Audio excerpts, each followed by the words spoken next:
क्या आपके पुरखों ने जो जमीन जो घर आपको सौंपे थे, अब उस पर सिर छुपाने के लिए भी आपको सरकार को हफ्ता देना होगा? क्या जिस शुद्ध हवा और कुएं चापाकाल के पानी को आप सदियों से अपनी बपौती समझते आए हैं, अब उस पर भी सरकारी टैक्स का मीटर घूमने वाला है? सुनने में यह किसी तानाशाही जैसा फैसला लग सकता है, लेकिन बिहार के 8000 से ज्यादा पंचायतों में रहने वाले 10 करोड़ से अधिक ग्रामीणों की छाती पर टैक्स का ऐसा पहाड़ तोड़ा जाने वाला है जिसकी किसी ने कल्पना तक नहीं की थी। एक ऐसा सीक्रेट प्लान तैयार हुआ है जो चुपके से आपकी जेब साफ करने की पूरी तैयारी कर चुका है। शहरों की भागदौड़ और टैक्स के बोझ से दूर जिस सुकून को आप गांवों में ढूंढते थे, उस सुकून का अब सौदा होने जा रहा है। आज की इस बेहद सनसनीखेज खोजी रिपोर्ट में हम सत्ता के बंद कमरों से निकले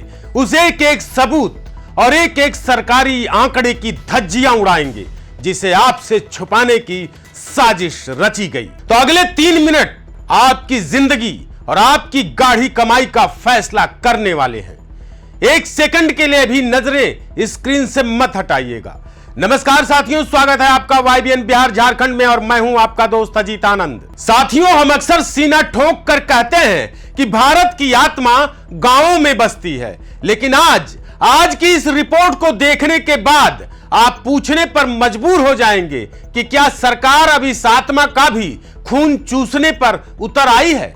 आत्मनिर्भरता के नाम पर जनता की कमर तोड़ने का यह कौन सा गंदा मॉडल है? आखिर क्यों अचानक बिहार के हर ग्रामीण के सिर पर सालाना 1000 रुपए से अधिक का नया बोझ लादने का चक्रव्यूह रचा गया है? तो आइए इस पूरी इनसाइड स्टोरी की परत दर परत खाल उधेड़ते हैं। सोचिए ये किसान जो दिन रात खेतों में खून पसीना बहाता है, कभी बाढ़ तो कभी सूखे की मार झेलता है, वो शाम को अपने घर लौटकर 2 वक्त की रोटी सुकून से खाना चाहता है, लेकिन अब जब वो सुबह सोकर उठेगा तो उसे पता चलेगा कि जिस मिट्टी के घर को उसने तिनका जोड़कर बनाया था, उस पर सरकार की गिद्ध जैसी नजर टिक चुकी है। जनता के मन में इस वक्त जो गुस्सा है, जो तीखे सवाल हैं, वो आज सीधे हुक्मरानों के कानों में गूंजने चाहिए। पहला सवाल, क्या गांवों को वैसी सुविधाएं मिल चुकी हैं जो अब उन पर टैक्स का कोड़ा बरसाया जा रहा है? दूसरा सवाल, जब विकास के नाम पर गांवों में सुविधाएं शून्य हैं, तो टैक्स का ढांचा बड़े शहरों के नगर निगम जैसा क्यों थोपा जा रहा है? तीसरा बड़ा सवाल, क्या यह सीधे सीधे उस गरीब ग्रामीण आबादी की पीठ में छुरा घोंपना नहीं है जो सिर्फ चुनाव के वक्त आपको माई बाप नजर आती है? इस पूरे खेल के पीछे एक बहुत बड़ा मास्टरमाइंड प्लान काम कर रहा है। एक ऐसा प्रपोजल जिसे बड़ी खामोशी से फाइलों के नीचे दबाकर तैयार किया गया और सीधे कैबिनेट की मेज पर सरका दिया गया। लेकिन यह प्रस्ताव आखिर किसने बनाया? इसके पीछे की मजबूरी क्या है और इस जाल में कौन कौन पिसने वाला है? यह वो सच है जिसे समझने के लिए आपको इस कहानी के सबसे डरावने हिस्से को देखना जरूरी है। तो अब वक्त आ चुका है उस पर्दे को हटाने का जिसने करोड़ों ग्रामीणों की रातों की नींद और दिन का चैन छीन लिया है। इस पूरे झटके के असली सूत्रधार कोई और नहीं बल्कि बिहार के पंचायती राज मंत्री दीपक प्रकाश हैं। जी हाँ, मंत्री जी के विभाग ने बड़ी ही चालाकी से एक ऐसा कड़ा ब्लूप्रिंट तैयार किया है जिसे अब राज्य कैबिनेट की मंजूरी के लिए टेबल पर रख दिया गया है।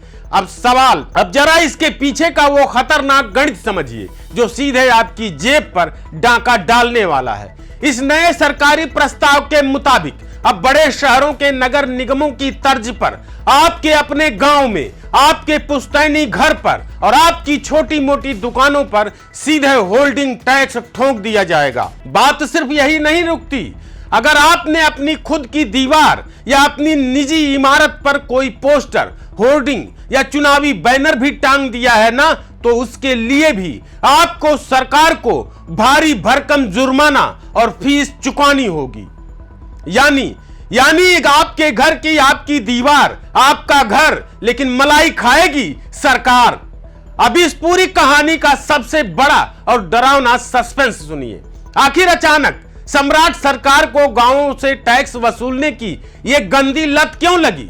इसके पीछे की असली वजह है 16वां केंद्रीय वित्त आयोग। वित्त आयोग ने दिल्ली से एक सख्त और दो टूक हिदायत भेज दी है कि अब देश की पंचायतों को सरकारी अनुदान की बैसाखी छोड़नी होगी और अपने पैरों पर खड़ा होना होगा। इसका सीधा और कड़वा मतलब जानते हैं क्या है? कि आने वाले दिनों में केंद्र और राज्य सरकार से जो फंड गांवों की सड़कों, नालियों और विकास के लिए आता था, उस पर बहुत बड़ी कैंची चलने वाली है और सरकार ने इस फंड की कमी को पूरा करने का सबसे आसान और सबसे शॉर्टकट रास्ता चुना है, गांवों की बदहाल और गरीब जनता का खून चूसना। रणनीति यह बनाई गई है कि बिहार के 10 करोड़ से ज्यादा ग्रामीणों के कंधों पर इस टैक्स का बोझ लाद कर हर साल औसतन 1000 रुपए प्रति परिवार वसूला जाए। टैक्स का यह डंडा भी बड़ा शातिर है। अगर आपका घर किसी मुख्य सड़क या बाजार के पास है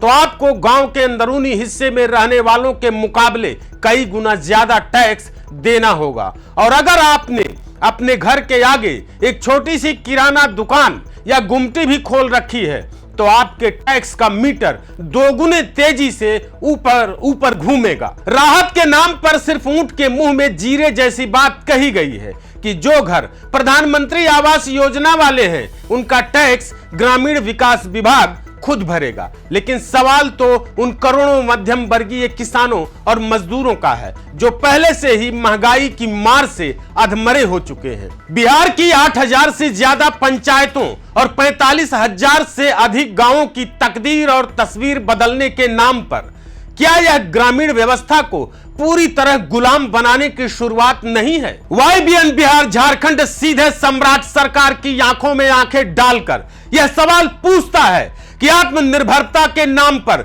जनता पर यह सीधा बोझ डालना कहां तक न्याय है? क्या सरकार के पास कमाई के और बेहतर विकल्प खत्म हो चुके थे कि अब किसानों के निवालों पर नजर डालनी पड़ी? तो साथियों, इस तीखे फैसले पर आपकी क्या राय है? क्या बिहार के गांवों में टैक्स लगाना सही है या सरकार की सबसे बड़ी नाकामी है? नीचे कमेंट बॉक्स में अपनी राय की आग उगलिए। इस वीडियो को इतना शेयर कीजिए कि पटना से लेकर दिल्ली तक बैठे हुक्मरानों की कुर्सियां हिल जाएं। YBN बिहार झारखंड चैनल को सब्सक्राइब करना बिल्कुल मत भूलिएगा, क्योंकि आपकी लड़ाई सिर्फ हम लड़ते हैं और हम लड़ते रहेंगे। जय हिंद, जय बिहार।